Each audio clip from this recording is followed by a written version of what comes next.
তো hello guys, আমরা আবারও চলে আসলাম সেই পাশের বাড়ির কাকির কাছে। কাকির মুখ থেকে শুনবো মেয়েরা নাকি অনেক অনেক কষ্ট করে, তাদের রুটিনটা কি সেটা আমরা জানবো কাকির মুখ থেকে। আসেন আমাদের সাথে। তো কাকি বলেন, আপনার তো দৈনিক কাজটা কি সংসারে? আমি হইলাম পাশের বাড়ির কাকি। সকালে ঘুম থেকে উঠিয়া কার ছেলে কার মাইয়ারে নিয়ে গেছে, কার মাইয়া কার ছেলে লাগে চলে গেছে, এগুলা এই ঘরে থেকে ওই ঘরে, ওই ঘরে থেকে ওই ঘরে না বললে আমার তো ঘুমিয়ে আসে না। তো বৌদি, আপনার প্রতিদিনের কাজটা কি? আমি হইলাম গিয়া পাশের বাড়ির বৌদি।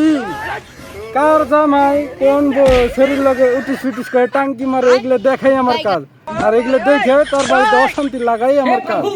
আর আমি হলাম পাশের বাড়ির ঠাম্মি।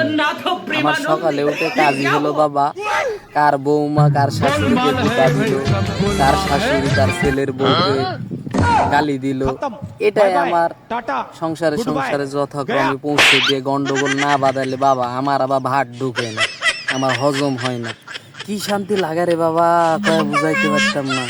খুব শান্তি পাই বাবা, খুব।